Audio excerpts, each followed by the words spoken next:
சக்தியா வந்துட்டோம், நாங்க எங்க உதவியிலேயே மற்ற நாடுகள்ல கம்யூனிசம் வந்துடும், நீங்களாம் புரட்சி செய்ய வேண்டாம்ங்கிற லைனை சொல்ல ஆரம்பிக்கிறாங்க. அதை எதிர்த்து தான் மறுக்கிறாரு. அப்போ நமக்கும் சீனா கம்யூனிஸ்ட் கட்சிக்கும் உள்ள உறவு ஆண்டான் அடிமை உறவு அல்ல, அது ஒரு தத்துவார்த்த உறவு.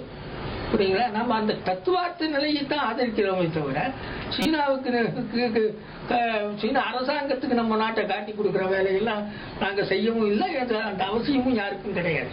சீனா மாசேதும் இவனுடைய அன்றைக்கு மாசேதும் சிந்தனையின் அடிப்படையில் இந்தியாவில் ஒரு புரட்சி நடத்த முடியும்னு நான் நம்புறோம். இன்னைக்கும் கூட அவங்க அப்படிதான் பிரச்சாரம் பண்ணுவாங்க. ஆனா இன்னைக்கு சீனாவே எங்களை சீனாவின் கைக்கூலின்னு சொன்னாங்க. இன்னைக்கு சீனாவே வந்து கம்யூனிசத்தை கைவிட்டுருச்சு. இன்னைக்கு இந்தியா ஆளுநர்கள் சீனாவோட இன்னைக்கு எங்களை சீனா கைக்கூலின்னு அவங்களால சொல்ல முடியாது. அந்த நிலை அந்த குற்றச்சாட்டை இன்னைக்கு அவங்களால சொல்லக்கூட முடியாத நிலைக்கு தள்ளப்பட்டிருக்காங்க. எடுபடாது, மக்களுக்கு தெரியும். ஏன்னா சீனாவே கம்யூனிஸ்ட் நாடல்ல, அது கம்யூனிஸ்ட் இருந்து விலகி போயிடுச்சு, சந்தை பொருளாதாரத்தை நோக்கி போயிடுச்சு சொல்லுவாங்க. அதாவது வந்து இன்னைக்கு உலகளாவி வந்து அமெரிக்க ஏகாதிபத்தியம் வந்து ஒரு ஒற்றை உலகத்தை உருவாக்கியிருக்கான். அமெரிக்காவுக்கு வந்து இன்னைக்கு ஒரு ஜூனியர் பார்ட்னராக தென்கிழக்காசியால உலகத்தை கட்டுப்படுத்துவதற்கான ஒரு இளம் பங்காளியாக இந்திய அரசு விரிவாதிக்க வந்திருக்காங்க. அப்போ அமெரிக்காவுக்கு வந்து சீனா வந்து இன்றைக்கு சீனா வந்து மீண்டும் வந்து ஒரு ஏகாதிபத்திய பாதையை நோக்கி வளர்ச்சி அடைய துவங்கி இருக்கு. அந்த வளர்ச்சி வந்து தனக்கு எதிராக போய்விடுமோ என்ற பயம் வந்து இன்னைக்கு உலகத்தில் பொருளாதார நெருக்கடி வந்த பிறகு அமெரிக்காவுக்கு அடுத்த நிலையில சீனா இருக்குங்கிற ஒரு நிலை வந்திருக்கு. அப்போ சீனாவுக்கு வந்து அமெரிக்காவை வந்து முற்றுகையிடணும், கண்டெய்ன்மெண்ட் ஆஃப் சைனாங்கிற ஒரு கொள்கை இருக்கு. அதுக்காக சீனா எதிர்ப்பு நிலையை அமெரிக்கா எடுக்குது. அதே சர்வதேச அளவில் அமெரிக்காவுடைய இளம் பங்காளியா இருக்கிற இந்திய விரிவாதிகா இருக்கிறோம் அந்த நிலையை எடுத்து இன்னைக்கு சொல்லிட்டு வராங்க. அதான் ஈழ பிரச்சனையில கூட இந்தியா அங்க மேலாதிக்கம் செலுத்துவா, சீனா மேலாதிக்கம் செலுத்துவதாங்கிற போட்டி அங்க நடந்துட்டு இருக்கு. அதுல கூட இந்த மாதிரியான வாதங்கள் முன்வைக்கப்படத்தான் செய்யுது.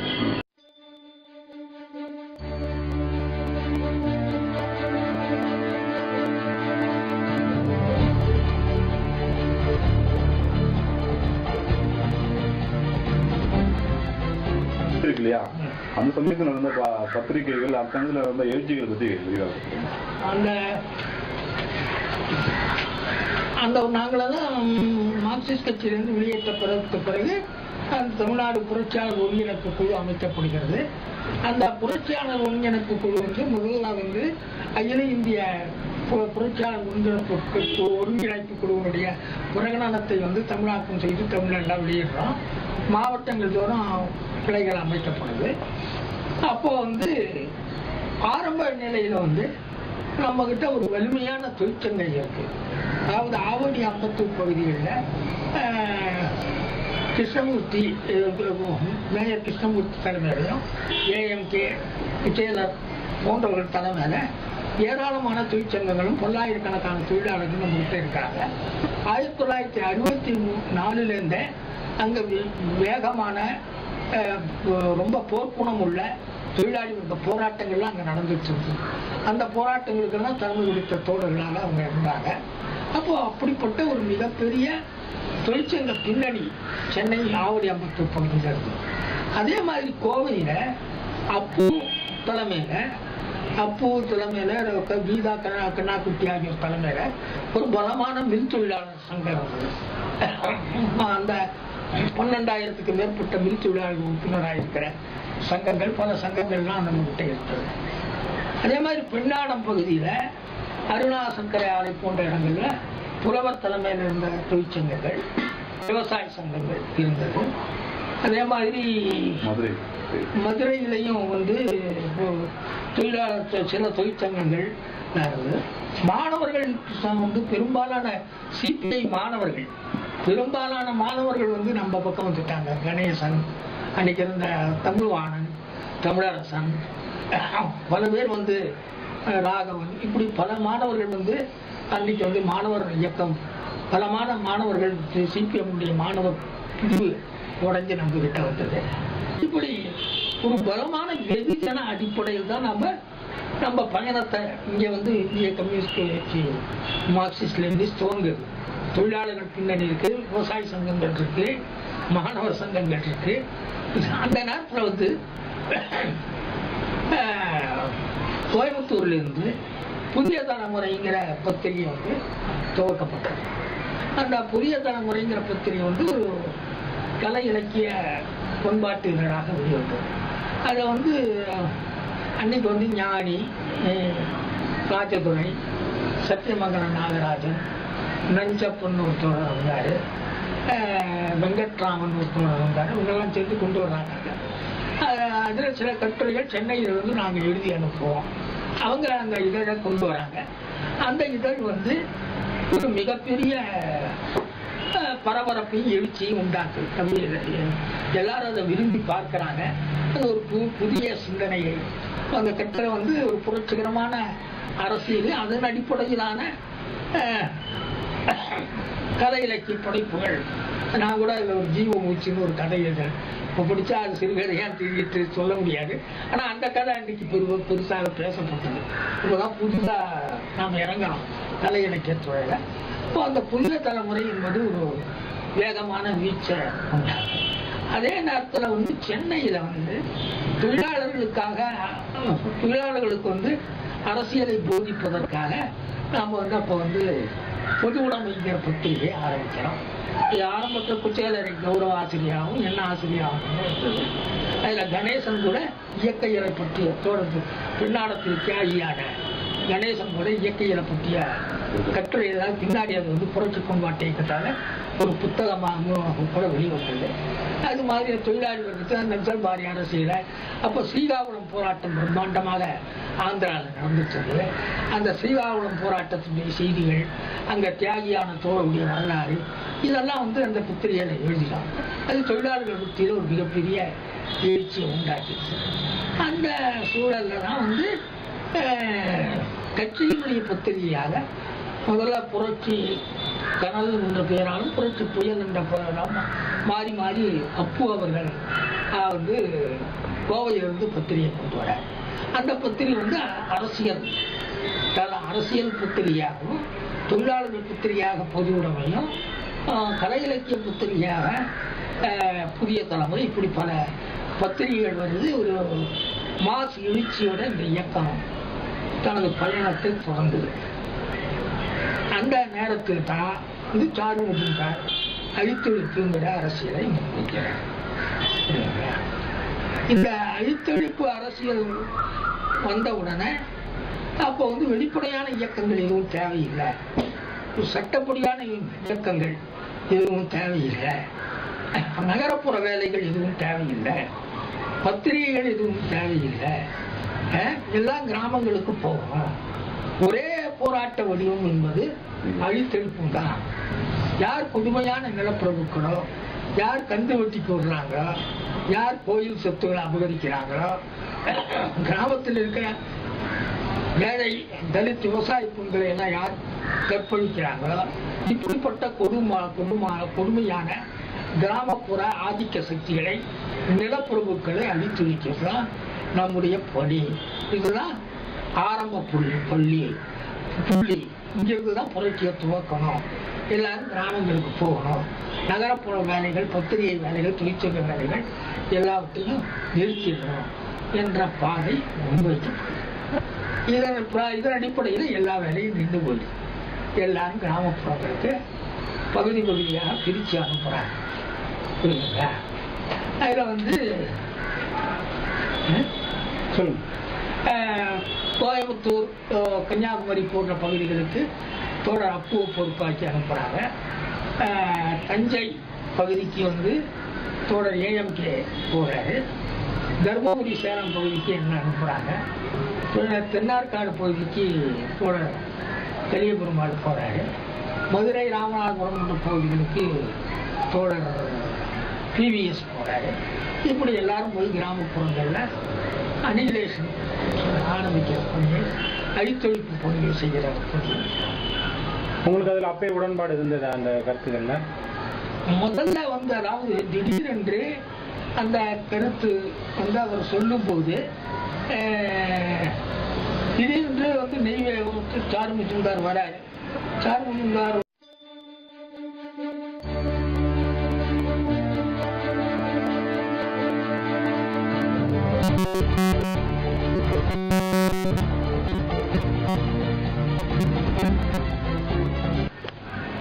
சொல்லுங்க. அடித்தொழிப்புக்காக எல்லாரும் பகுதிகளுக்கு போறோம். தமிழ்நாட்டில் முதல் முறையா வந்து மேட்டுப்பாளையத்து சிறுமுதிரைங்கிற ஊர்ல ஒரு அனிகிலேஷனுக்காக தோழர்கள் போறாங்க. அது சிவப்பு முகமூடி போட்டுட்டு போறாங்க. அங்க நெல்லித்தோப்பு நெல்லித்துறைங்கிற இடத்துல இவங்க போகும்போது அந்த நிலப்பரப்பு வந்து அவன் வைப்பாட்டி வீட்டுக்கு போயிடுறான். அவங்க மனைவி மட்டும்தான் அங்கே இருக்காங்க. இவங்க வீட்டுக்குள்ள போனவங்க அங்கேருந்து ஒரு துப்பாக்கி, அங்கே இருக்கிற தங்க நகை, அங்கே இருக்கிற பட்டு புடவை இதையெல்லாம் எடுத்துட்டு வெளியில வந்துடுறாங்க. வெளியில வந்து மலை மேல போய் ஏறிடுறாங்க. மேட்டுப்பாளையம் மலை மேல, ஊட்டி மலை மேல போய் முதல்ல வந்து இது நக்சல் பாரியன்னு செய்திகள்ல முதல்ல எப்படி பேப்பர்லாம் செய்தித்தாள்கள்லாம் போடுறோன்னா சிவப்பு முகமூடி கொள்ளையர்கள் அப்படிங்கிற மாதிரி செய்தித்தாள போடுறாங்க. அடுத்து வந்து இது நக்சல் பாரியல் தான் செய்யறாங்க அப்படிங்கிற உதாரணம் வருது. அப்போ அப்பு வந்து தலைமுறையாக இருக்காரு. அப்போ இவங்க மலை மேலே ஏறிடுறாங்க. இவங்களை வந்து பின்தொடர்றான் காவல்துறை தொடரும் போது இவங்களை இப்படி ஃபாலோ பண்ணி மேலே மலை மேலே போகிறாங்க. மக்கள் கிடையாது. அங்கங்கே எங்கேயாவது கொஞ்சம் சொல்லி ஒரு சாராயங்காயத்தோட ஒரு சிறு 4-5 குடிசை வீடுகளோ தான் இருக்கும் மலைக்கடியில். இவங்க போகும்போது பணம் இல்லாமல் ஒரு இடத்த பட்டு புடவை விற்பாங்க, இல்லாட்டா ஒரு கேமரா விற்பாங்க. இப்படி போகும்போது அதை வச்சே ஃபாலோ பண்ணி வராங்க. இவங்க மலை மேலே ஏறி அடுத்த மலையை தாண்டி பெங்களூர் போயிடுறாங்க. பெங்களூர் போய் தப்பிச்சிடுறாங்க. அந்த நகையை மட்டும் ஒருத்தர்கிட்ட ஒரு தோழர்கிட்ட கோவா கந்தசாமிங்கிற ஒருத்தர் கொடுத்து நீங்கள் போய் அடமானம் வச்சு பணத்தை தயார் செய்யுங்கன்னு சொல்கிறாங்க. அவர் வந்து கீழே வச்சு பணத்தை அடமானம் வச்சு எடுத்து போயிடுறாரு. அவர் இன்ன வரைக்கும் அப்புறம் இயக்கத்துக்கே தொடர்பு இல்லாமல் போயிட்டார். போயிட்டாரு. புரியுதுங்களா? அதுக்கப்புறம் அது அதோட அவர் பேர்ல வைக்காம அப்பு பேர்ல அடமானம் வச்சுட்டு போயிடுறாரு. அதுக்கப்புறம் அப்பு வந்து வேற நபரை வச்சு அதை மீட்டு சேலத்துக்கு அனுப்பி அதை உருக்கி பணமாக்கி இயக்கத்துக்கு எடுக்கிறாங்க. அதையும் எதிரி வச்ச அனுப்பின ஆள் சரியான ஆள் இல்லாத அதுவும் எதிரிக்கு தெரிஞ்சு ஊருக்கு தண்டவன் ஆசாரி எல்லாருமே கைது செய்யப்படுறாங்க. தோழர் அப்புவும் கைது செய்யப்பட்டு கடுமையான சித்திரவதைக்க ஆட்படுறாரு. இந்த நெல்லித்துறை போராட்டத்தை போட்டு அது ஒரு நிகழ்ச்சி நடக்குது. அதே மாதிரி வந்து தென்னார்காடு பகுதிகளில் ஒரு அனிகிலேஷனுக்காக புலவர் ஏஎம்கே எல்லாம் போறாங்க. போய் எதிரி கிட்ட துப்பாக்கி இருக்கு, இவங்க வெறும் குண்டுகளை எடுத்துட்டு போறாங்க. குண்டு கூட ஆரம்ப காலத்துல சரியா செய்ய தெரியாது. ஏதோ செய்து கொண்டு போறாங்க. அவன் துப்பாக்கியால சொல்ல உடனே இவங்க தப்பிச்சு வராங்க. குண்டை வீசுறாங்க. அது வெடிக்க மாட்டேங்குது. சாணி மாதிரி போய் அப்புறம் இவங்க அப்படியே கால்வாய் வழியா ஓடி வராங்க. அதுல ஓரளவு புலவர் கிராமப்புறம் அவருக்கு எப்படி போகணும்னு தப்பிச்சு வந்தாங்க. ஏஎம்கே காலில் ஒரு 500 முள்ளுக்கு மேல திரிச்சு இங்க வந்து ஆஸ்பத்திரியில் அனுபவிச்சு அதெல்லாம் எடுத்தாங்க. அதே மாதிரி மதுரை பகுதியில அமரப்பூண்டிங்கிற ஊர்ல அனிகிலேஷன் போயிட்டு அவரை கொல்லாம ஒரு குத்திட்டு வந்துடுறாங்க. அதுல பிவிஎஸ் தலைமையில நடக்குது.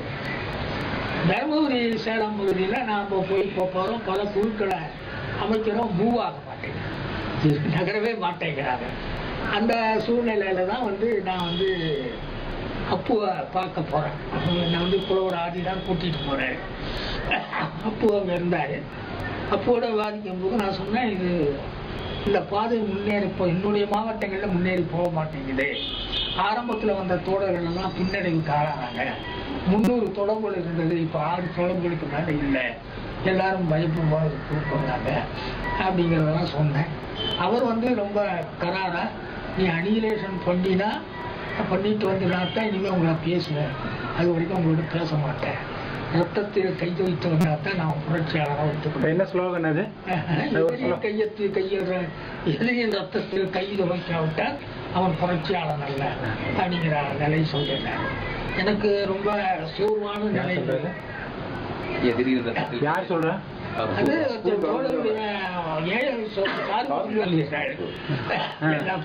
நீங்க அந்த நடைமுறை அனிகிலேஷன் பண்ணிட்டு வந்தா தான் உங்க கூட அடுத்து பேசுவேன். அது வரைக்கும் நீங்க எங்க என்ன இனிமே பார்க்கணும்னா கூட அனிகிலேஷன் பண்ணிட்டு வந்தா தான் பேசணும்னு சொல்லிடுறேன். அப்புறம் நான் வந்து சென்னைக்கு வந்து பாக்கி தோழர்களை பார்க்கலாம் போது எல்லா தோழர்களுமே கிராமத்துக்கு போனவங்க திரும்பி சென்னைக்கு வந்திருக்காங்க. தலைமுறைவா தான் இருக்காங்க. ஏன்கே வந்துடுறாரு, பிவிஎஸ் இருக்காரு.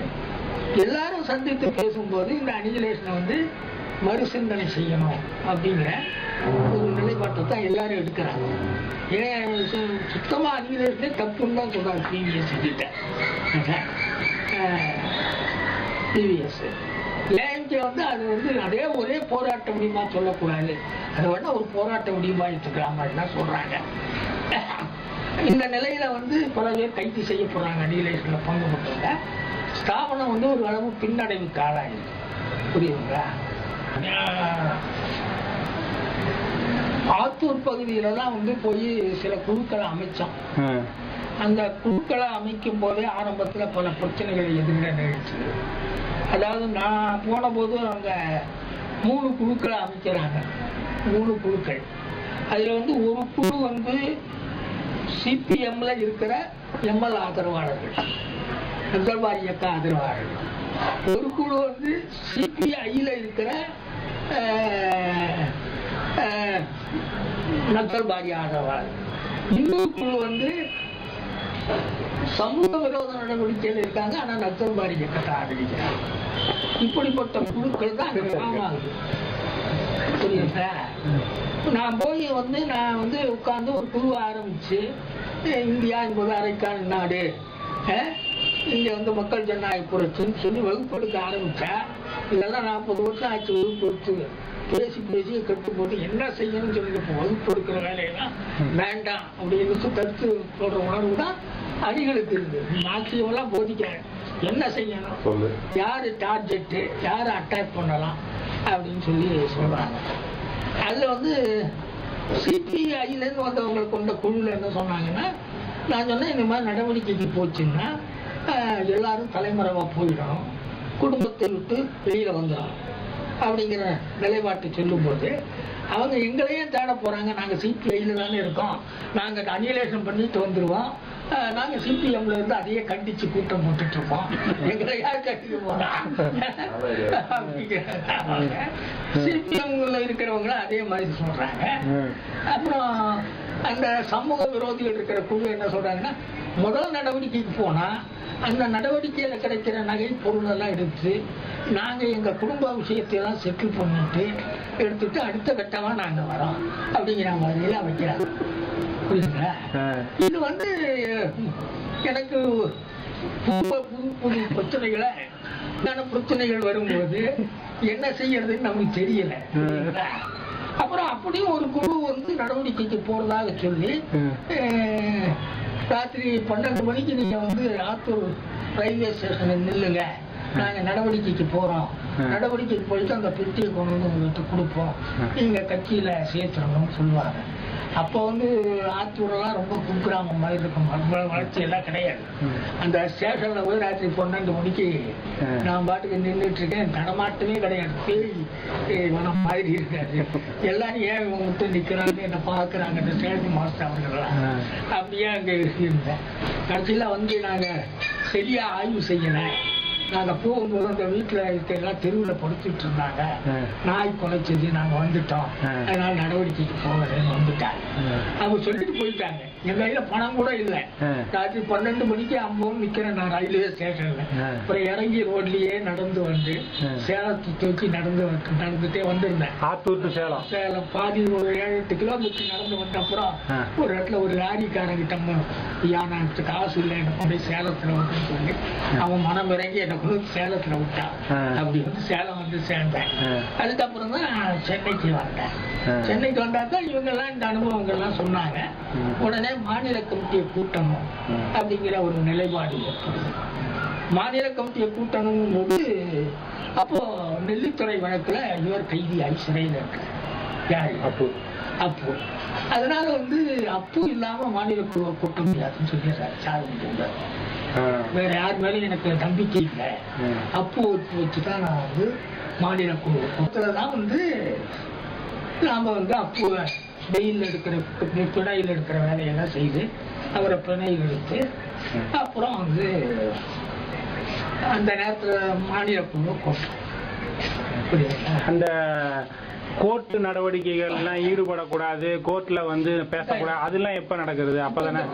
அப்ப நீங்க பிணை எப்படி எடுக்கிறீங்க? அதாவது அப்புவை வந்து பிணையில எடுத்தா தான் மாநில கமிட்டியை கூட்ட முடியும். அதனால கொஞ்சம் நெகிழ்வுபடுத்திக்கிறீங்க. மறுபடியும் தலைமறைவா அவரை அனுப்பிடுறது புரியுதுங்களா? என்ற அடிப்படையில அவர் எடுத்துட்டு மாநில பாக்கி எல்லாம் தலைமறைவா தான் இருக்காங்க. புரியுங்களா? அப்போ வந்து மாநில கமிட்டியும் மீண்டும் கூட்டம். மாநில கமிட்டியை கூட்டும் போது அந்த விவாதம் வரும்போது அழித்தொழிப்பு நான் ஒரு எதிர்க்கிறேன், சரியில்லைன்னு சொல்லி நான் எதிர்பார்க்கிறேன்.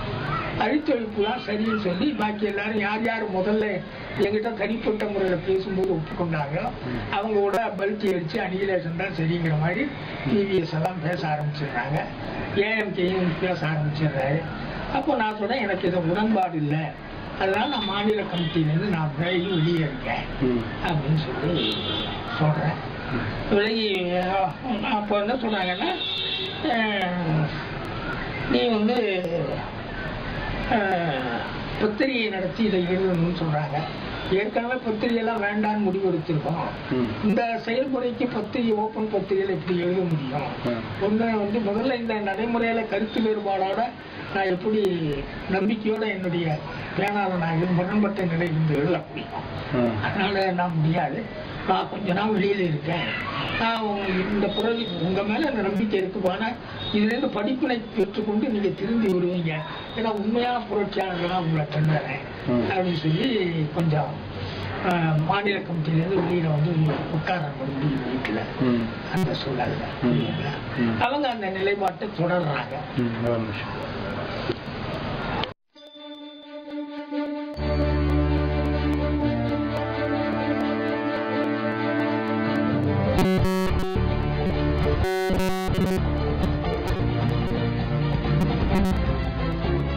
அப்போ அந்த தொடரும் போது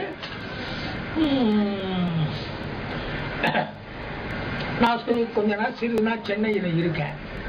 அப்போ வந்து சென்னையில சில புரட்சிகள் கிராமப்புறங்கள் அனிகிலேஷன் மாதிரி சென்னையில சில நடவடிக்கைகளை மேற்கொள்றாங்க. காந்தி மூலக்கடையில காந்தி சிலையை உடைக்கிறாங்க. அப்புறம் வந்து அந்த அந்த நேரத்துல 70களில் அப்பு தலைமறைவா இருக்காரு இல்லையா? தலைமறைவா இருக்கும்போது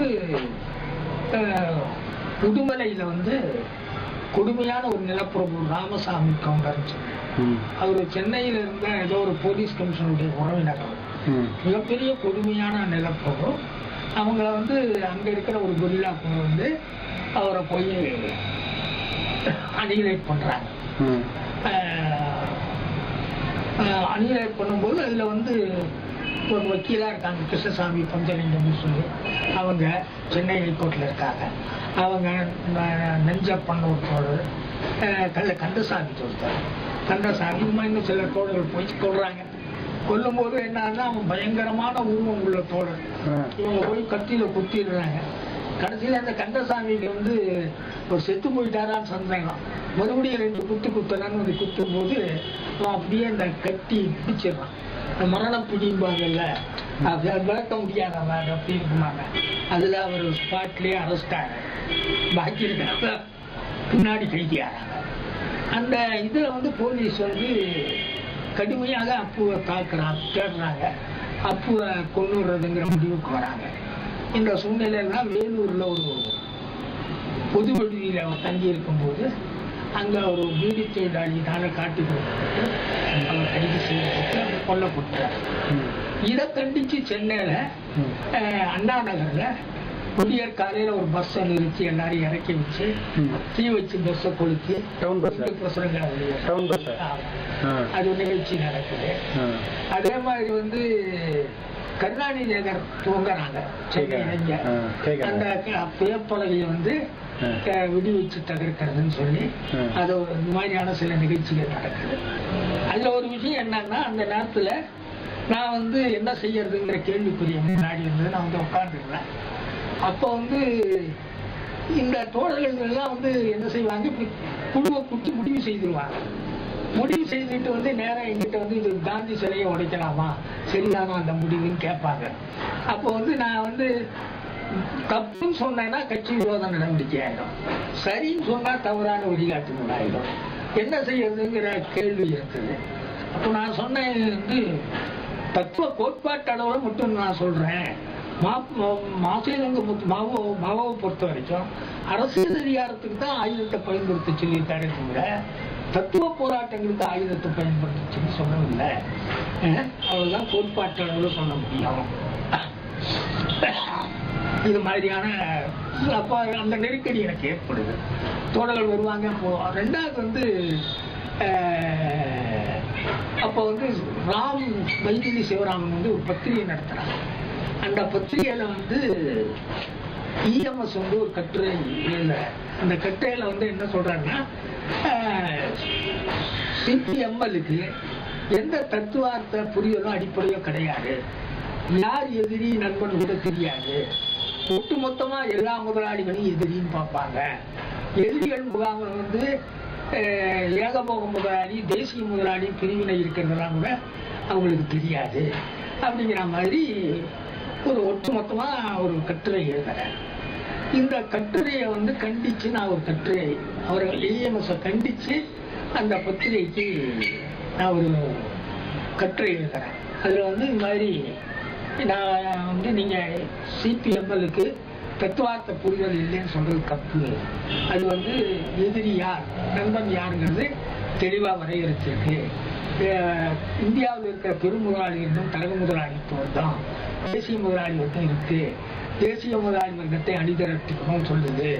அதே மாதிரி நிலப்பிரபுக்களுக்கு எதிராக பணக்கார விவசாயிகள் உட்பட மத்தியதர விவசாயிகள் வரைக்கும் முரண்பாட்டை பயன்படுத்தணும்னு தான் சொல்லுது. எங்களுக்கு சரியான நிலை இருக்கு. இப்படி நீங்க வந்து எங்க ஒட்டுமொத்தமாக எம்எல்ஏ இயக்கத்தை ஸ்லாண்டர் பண்றது தப்புன்னு சொல்லி ஒரு கட்டுரை, ஒரு பக்கம் இந்த கடிதம் மாதிரி எழுதியாங்க. அதான் அவங்க வெளியிடுறாங்க. அந்த அவங்க ராமும் வைத்திலி சிவராமும் ஒரு பத்திரிகை பேரை மறந்துட்டேன், நான் கேட்டு சொல்றேன். அந்த பத்திரிகை நடத்துறாங்க, அதுல எழுதுறாங்க. அதுக்கு ஒரு 12 பக்கம் அளவுல பெரிய கட்டுரை, 4-5 பக்கம் பெரிய அளவு பேப்பர், மிகப்பெரிய கட்டுரை வந்து எனக்கு பதில் எழுதுறாரு இஎம்எஸ். அது எழுதும் போது என்ன பண்ற, ஸ்போக்ஸ்மேன் ஆஃப் சிபிஐஎம்எல். நான் வந்து கீழே எழுதும்போது நான் ஸ்போக்ஸ்மேன் எல்லாம் போடல, அவர் போட்டுறாரு பதில் கட்டுரையில, புரியுதுங்களா, அப்படின்னு போட்டு பதில் எழுதுறாரு. அப்போ அதுக்கு பதில் எழுதணும் அப்படின்னு சொல்லி நான் முயற்சி பண்ணிட்டு இருக்கும் போது அப்பு அந்த சூழலை நான் அப்பு ஒரு முறை கூப்பிட்டு, அதுக்கு பின்னாடி நான் அப்பு சூழப்படுறேன். அப்போ கூப்பிட்டு நீ வந்து இந்த மாதிரி கட்டுரை எல்லாம் எழுதக்கூடாது, எதுவும் எழுதக்கூடாது, எல்லா நடவடிக்கையும் நிறுத்தி சும்மா உட்காடு அப்படின்னு சொல்லி கட்டளம் போடுறாங்க. அப்புறம் அதுக்கு பதிலே எழுத முடியாம போயிருது. இந்த சிக்கல்ல சரி இங்க இருந்தா தானே தோழர் வந்து பாக்குறாங்க, கொஞ்ச நாளைக்கு நம்ம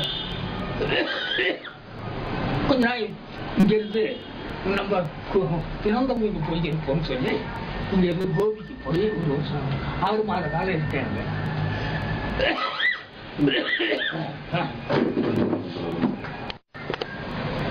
அங்க 6 மாத காலம் இருக்கும்போது திடீர்னு ஒரு நாள் வந்து அங்க நான் இருக்கும்போது என்னுடைய மாமா வீட்டுல தான் அங்க இருக்கேன். அவர் வந்து ஒரு சரியான பார்ப்பன வெறியர், இந்து வெறியர்.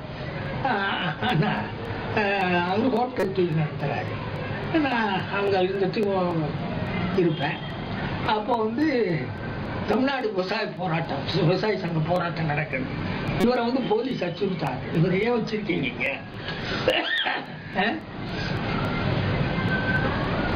இவர் ரொம்ப ஆபத்தான ஆளு, இந்த ஆளு ஏன் இங்க பாதுகாப்பு கொடுக்குறீங்க மிரட்டாரு. அவரு என்ன அன்புனால வச்சிருக்காரு. அவரை பிடிச்சி ஜெயில போட்டுறாங்க. நாராயணசாமி விவசாய போராட்டம் அவர் குடிமை வச்சுட்டு பூனலை போட்டுட்டு போய் விவசாய போராட்டத்துல போய் அவர் ஒரு 10 நாள் உள்ள படாத பாடுபட்டு வெளியில வந்தாரு. அவருக்கு என்ன வச்சுக்கிறதுல பயம் வந்துச்சு. இந்த சூழ்நிலையில ஏன் கேட்க வராரு. அந்த நாங்கள்லாம் எல்லாரும் சிறைப்பட்டிருக்காங்க, வழக்குகள்லாம் நடத்த வேண்டியிருக்கு, நீ ஏன் இங்கே வந்து இருக்கிற, சென்னைக்கு வா, உடனே பத்திரிகை ஆரம்பிக்கணும், யாவை செய்யணும் வான்னு சொல்லி சொல்றாரு. ஏன்னு கேட்க உடனே நான் கிளம்பி மறுபடியும் சென்னைக்கு வந்த உடனே 1973 நினைக்கிறேன். அப்போ வந்து 3 வேலைகளை எடுத்துக்கிறோம். ஒன்று வந்து தோழர் எஸ். கிருஷ்ணமூர்த்தியோட இணைந்து மனித உரிமை இயக்கத்தை நடத்துவது, வழக்குகளை நடத்துவது. 2வது மனிதர் பத்திரிகை நடத்துவது. 3வது இந்திய சீன நட்புறவு கழகத்தை பலப்படுத்துவது. இந்த 3 டாஸ்கை வந்து எடுத்துட்டு செய்யறது வந்து இங்க வந்து ஆரம்பிச்சிடும். மறுபடியும் அந்த துறையில செயல்படும். இத எஸ். கிருஷ்ணமூர்த்தியை பொறுத்த வரைக்கும் அவர் வந்து மிகச்சிறந்த ஒரு மனிதர், அற்புதமான ஒரு தலைவர். அவர் 44 காலகட்டங்கள்ல இருந்த மனித உரிமை இயக்கத்தை தமிழ்நாட்டில் நடத்திட்டு வர ஒரு தோழர், ஒரு முதுபெரும் தோழர். ரொம்ப எளிமையானவர், எப்பவுமே மக்களோடையே இணைந்து இருக்கக்கூடிய ஒரு தோழர். அந்த தோழர் வந்து 44 மனித உரிமை கழகத்தால் ஆரம்பிச்சார். Tamil Nadu civil liberties association. 48 communist கட்சி தடை செய்யப்பட்ட போது அதுக்கு எதிர்த்து குரல் கொடுத்து அதுல பாதிக்கப்பட்டவங்களெல்லாம் வாதாடி இருக்காரு. அதே போல RSS தடை செய்யப்பட்ட போது அந்த தடையை நீக்கணும்னு சொல்லி போராடி இருக்காரு. அப்போ கேட்டபோது என்னுடைய எதிரி ஆகினாலும் அவங்களுக்கு ஜனநாயக உரிமை போகணும், ஜனநாயக உரிமையை பறிக்கக்கூடாது சொல்லி அவன் போராட்டம் நடத்திருக்காரு. அதே மாதிரி 48 காலகட்டங்களில் கம்யூனிஸ்ட் கட்சி தடைப்பட்ட போது அப்போதும்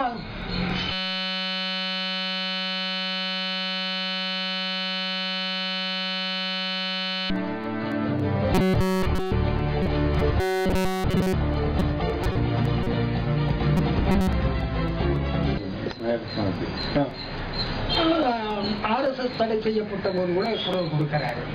அதுக்கப்புறம் வந்து பார்த்தீங்கன்னா தொடர்ந்து மனித உரிமை களத்துல தொடர்ந்து பணியாற்றிட்டு வராரு.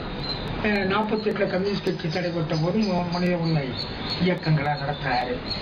1958களில் தமிழ்நாட்டில் வந்து போலீஸ் சங்கம் நிறுவனத்துக்கான முயற்சி மேற்கொண்டு பல போலீஸ் காவலர்கள் பாதிக்கப்படும் போது அவங்களுக்காக வந்து குரல் கொடுக்கிறாரு. 1962 மத்திய Sarkar central government employees strike மிகப்பெரிய வேகத்தோடு நடக்குது. அதுல போய் வன்மையா கலந்துட்டு அதுல பாதிக்கப்பட்டவர்கள் வெளியே கொண்டு வருது, அதுக்கான நடவடிக்கைகளெல்லாம் அவர் ஈடுபடுறாரு. அதே மாதிரி 62 இந்திய சீனா நட்புறவு யுத்தத்தின் போது கைது செய்யப்பட்டவங்க வெளியில கொண்டு வருது, அதுக்கான நடவடிக்கைகளில் ஈடுபடுறாரு. 1965 நந்தா ஒயிட் பேப்பர்ல CPM தலைவர்கள் கைது செய்யப்பட்ட போது அதுக்காக குரல் கொடுக்கறதுல இயக்க நடத்துறதுல அவங்கள வழக்காளர்கள் எல்லாம் பணியாற்றாரு.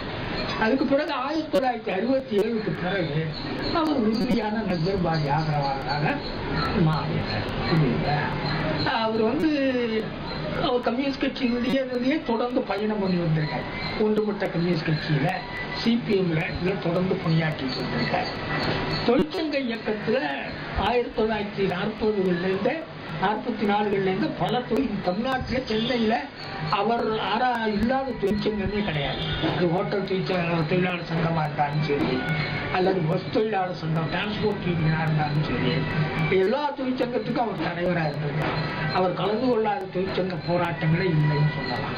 அப்படிப்பட்ட ஒரு அதே மாதிரி மனித உரிமை இயக்கங்கள்லையும் அவர் செய்திருக்காரு. அதே மாதிரி வந்து குடிசை வாழ் மக்களுடைய பிரச்சனை, சென்னையில எல்லா குடிசை பகுதிகளிலையும் அந்த குடிசை மக்களை அணிந்திருத்து போராட்டங்களை நடத்துறது, அந்த குடிசை பகுதியுடைய நில உடைமையாளர் வந்து இந்த குடிசைகளை காலி செய்ய வந்தால் வழக்காட்டு போடுறது, இது மாதிரியான பணிகள் எல்லாம் அவர் செய்வார். புரியுங்களா? அவர் வந்து எம்ஜிஆர் நகர் இன்னைக்கு இருக்கிறதுக்கு காரணம் அவரால் தான். அவர் தான் இந்த எம்ஜிஆர் நகருக்காக அந்த மக்களை எல்லாம் எல்லாரையும் குடிசை பிடிச்சு போட்ட போது தலையில வந்து அப்போ நீண்டபயணம் சுந்தரம் கூட அந்த போராட்டத்தெல்லாம் பங்கு பெற்றார். நீண்டபயணம் சுந்தரம் அவருடைய முன்னேற ஊழியர் கம்யூனிஸ்ட் கட்சியில் விருப்படைஞ்சு வெளியில வந்து எஸ் கிருஷ்ணமூர்த்திக்கு முன்னேற ஊழியராக இருந்தார். அவர் இந்த மாதிரியான குடிசை வாழ் மக்களுடைய போராட்டங்கள் எம்ஜிஆர் நகர்ல அந்த கூட்டணி வந்து ஊர்வலமாவே வந்து வீட்டு வசதி வாரியத்துக்கு முன்னாடி ஆர்ப்பாட்டம் பண்ணி அப்போ திமுகவெல்லாம் இணைச்சு எல்லாம் பண்ணி அதுக்கு காலி கொண்டு வரும்போது எதிர்த்து மக்களை போராட வச்சு பின்னாடி அந்த பட்டாவெல்லாம் வந்து அவங்களுக்கு பட்டா இன்னும் கொடுக்கலன்னு நினைக்கிறேன். அந்த அவங்களுக்கு அந்த நோ அப்ஜெக்ஷன் சர்டிஃபிகேட் கொடுத்து அவங்களுக்கு அந்த இடத்த உரிமையாக்குற வரைக்கும் போராட்டத்தை எம்ஜிஆர் நகர்லாம் செஞ்சார். இங்க மட்டும் இல்லை, வட சென்னையில், திருவிகா நகரில், பெரம்பூர்ல எல்லா இடங்களையும் குடிசை வாழ் மக்கள் பிரச்சனைகளுக்கு போராடியிருக்காங்க. சென்னை கார்பரேஷன்ல 4 முறை அவரால் யாரையுமே எதிர்க்க முடியல. தொடர்ந்து வந்து கவுன்சிலரா இருந்தார். அவரை யாராலும் எதிர்க்க முடியாது. எதிர்த்து யாருமே எவ்வளவு பெரிய பணக்காரன் நின்னாலும் அவரை எதிர்த்து ஜெயிக்க முடியாது. 4 முறை வந்து நகராட்சி மன்ற உறுப்பினராக அவர் இருந்தார். 1970க்கு 62 முன்னாடி 62, 67 வரைக்கும் கூட நினைக்கிறேன் 4 முறை இருந்திருக்காரு. புரியுங்களா? 67 தானே திமுக ஆட்சிக்கு வருது. அதுக்கு முன்னாடி வர நகரமன்ற தேர்தலில் கூட அவர் வராரு. அதுதான் ஜெயிக்கிறார். புரியுங்களா? பின்னாடி வந்து மேயரா வராரு. அப்போ வந்து மேயருங்கிறது வந்து சாதி அடிப்படையில் சுழற்சியில வரும். புரியுங்களா? அது இவர் பார்ப்பனர். அந்த வருஷம் ஒரு பார்ப்பனர் கொடுக்கும். அதுக்காக அண்ணா என்ன செய்யறாருன்னா இவருக்கு கொடுக்கறாரு. மிக நல்ல மனுஷன் அவருக்கு தான். அதுக்கு கருணாநிதி எதிர்ப்பெல்லாம் இருக்காரு, மீறி கொடுக்குறாரு. அண்ணாதுரை ஒரு மேயராரு. அதான் கடைசி. அதுக்கப்புறம் வந்து 67க்கு அப்புறம் எம்எல்ஏ இயக்கம் வந்தப்புறம் தேர்தலில் நிற்கிறது இல்லைங்க, முடிவு எடுத்துட்டாரு. புரியுதுங்களா? அப்புறம் தேர்தலில் நிற்கிறது இல்லை. 67க்கு அப்புறம் உறுதியாக எம்எல் ஆள்களுக்கு தோழர்களுக்கு உதவி செய்வது, ஏஎம்கேக்கு வழக்கு, பிவி புலவர் வழக்கு, ஜெயிலா போ சிறைச்சாலையா செய்வது, பணங்களை வசூல் செய்வது, சிறையில் அவர்களுக்கான தேவைகளை பூர்த்தி செய்வது, பல வக்கீல்களை பார்த்து வழக்கறிஞர்களை ஏற்பாடு செய்வது போன்ற எண்ணற்ற பணிகளை அவர் கடுமையா செய்கிறார். ஏஎம்கே வழக்குல வந்து ஏஎம்கேவுடைய அம்மா இறந்து போயிடுறாங்க. ஏஎம்கே வந்து கோர்ட்ல நிறுத்துறாங்க. அப்போ வந்து கிருஷ்ணசாமி ரெட்டியார்னு நினைக்கிறேன் நீதிபதி, அவர் முன்னாடி வழக்கு வரும்போது கொனையில் விட விடணும் 3 நாள், அவங்க அம்மா இறந்து போயிட்டாங்கன்றது இவர் போய் நிற்கிறார். கோர்ட்டு கூட இல்லாமல் இருக்கிறாரு நீதிபதி முன்னாடி. அப்போ கிருஷ்ணராம ரெட்டியார் சொல்றேன், ஓ கிருஷ்ணமூர்த்தியா, பரவாயில்ல, கோர்ட்டு இல்லாட்டா பரவாயில்ல, வேலை மாதிரி வர பிணையில விடணும். உங்க மேல இருக்கிற நம்பிக்கையில விடுறேன். 3 நாள் நீங்க அவரோடய இருக்கணும். யாரோடைய? ஏஎம்டியோடைய. நீங்க அவரோடய இருந்தா அவரை கொண்டு வந்து நீங்க சிறையில ஹேண்ட் ஓவர் பண்ணணும், சேர்ப்பிக்கணும்.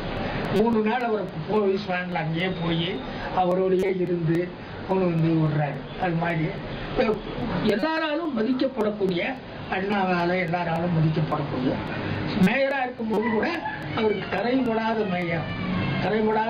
மேயர், லஞ்சம் வாங்காத மேயர் அப்படின்னு, அதான் துக்களை கூட அப்போ வந்து மேயாத மேயர் அப்படின்னு சொல்லி வர ஒரு கட்டளை எழுதினார். மேயாத மேயர்னு சொல்லி எழுதினார். மக்கள்கிட்ட வந்து வந்துட்டே இருப்பாரு. என்ன சாமி இது மாதிரி சாக்கடை அடங்கி இருக்கு, போன் பண்ணா வரவே இல்லை, வரமாட்டேங்கிறேன் நான் சொல்லி மேயரா இருப்பாரு. காலையில 4 மணிக்கு வெட்டி கட்டி துண்டை போட்டு வருவார். அவர் அடங்கி சாக்கடைய அகற்ற ஆரம்பிச்சிருவாரு. வேலைலாம் இதா இருக்கும். அவரை தேடிட்டு கமிஷனர் வந்துட்டு கோட்டோட நிற்பான். அப்படிப்பட்ட சூழல். இரவுல கூட தூங்க மாட்டார். வீட்டுல வெளியில இந்த சோமசுந்தரம் பார்க் கிண்டையில தான் படுப்பாரு. இங்க டி நகர்ல பனங்கல் பார்க்கெல்லாம் தாண்டி சோமசுந்தரம் பார்க்குன்னு இருக்கு. அந்த ஏன்னா பக்கத்துல அந்த வீட்டு திண்ணையில பொறுத்து அந்த முதல் ராத்திரி 12 மணி கூட எவனா பாதிக்கப்பட்டா போலீஸ் ஸ்டேஷனுக்கோ இதுக்கோ கொண்டு போகணும்னா தன்னை கூப்பிடணுங்கிறதுக்காக வீட்டுக்குள்ள பொறுத்தா சொல்லி அங்க படுப்பாரு. அது மாதிரி பார்க் திண்ணையில தான் படுப்பாரு. அது மாதிரியான ஒரு தோழர். எங்க போனாலும் வந்து இப்போ ஆட்டோவில் போகலான்னா நீ என்ன பெரிய கோப்பு என்ன அவ்வளோ பணம் வருதா அவனுக்கு, யார் போனோம் தொழிற்சங்க போனோமா தொழிலாளி போனோமா எல்லாம் நடந்து போகலாம் பஸ்ஸில் போகலாம் பாரு. அது மாதிரி வந்து ரொம்ப எளிமையாக இருப்பார். அப்படிப்பட்ட ஒரு தோழரை பார்க்கவும் முடியாது. அது அப்படிப்பட்ட ஒரு தோழராக இருந்தார். அவர் வந்து எல்லாத்துலேயும் நமக்கு உறுதுணையாக இருந்தார். மனிதன் கொண்டு வரதுலேயும் உறுதியாக இருந்தார். இந்திய சீன நட்புறவு கழகத்துக்கும் உறுதியாக உதவி தந்தார். அதே மாதிரி வந்து மனித உரிமை கழகத்தை மறுபடியும் செய்து ஏஎம்கே வழக்கு, பிவிஎஸ் வழக்கு, இது மாதிரி வழக்கெல்லாம் தூக்கு தண்டனைக்கான இயக்கம் இதெல்லாம் வந்து நடத்துறோம், பயங்கரமா நடத்துறோம் இந்த இயக்கங்களை. அதுக்கெல்லாம் முழு ஆதரவு தராரு. கலைஞரை பல முறை பார்க்கிறாரு. பார்த்து தூக்க அப்போ சுட்டு வந்து திமுக எதிர்கட்சி தலைவர் திமுக எம்எல்ஏவா இருக்காரு. அப்போ அவருக்கு ரொம்ப புகழ்வாய்ந்த எம்எல்ஏ. அவரை கூட்டிட்டு போய் கலைஞரை பார்த்து மாதவனை பார்த்து பல முறை வற்புறுத்தி செய்வாரு. எந்த சிறையில எந்த எம்எல் தோழர் வந்து உண்ணாவிரதம் திடீர்னு உட்காந்துருவாங்க. வள்ளுவன் உட்காந்துருவாரு, நம்பி உட்காந்துருவாரு. அது உடனே என்னை கூட்டிட்டு ஓடி போவாரு. அங்க போய் அந்த உண்ணாவிரதத்தை முறைச்சு வைப்பாரு. அவங்க வைக்கிற கோரிக்கைகளை அரசுக்கு எடுத்துட்டு போவாரு. இப்படி ரொம்ப கடுமையான உழைத்தாரு. அவரு எப்பவுமே சொல்லுவார், கம்யூனிஸ்ட் கட்சி வந்து பார்ப்பனர்கள் தலைமையும் மலையாளத்தான் தலைமை இருக்கிறவர்களும் கட்சி உறுப்பினாங்க அப்படின்லாம் சொல்லுவாரு.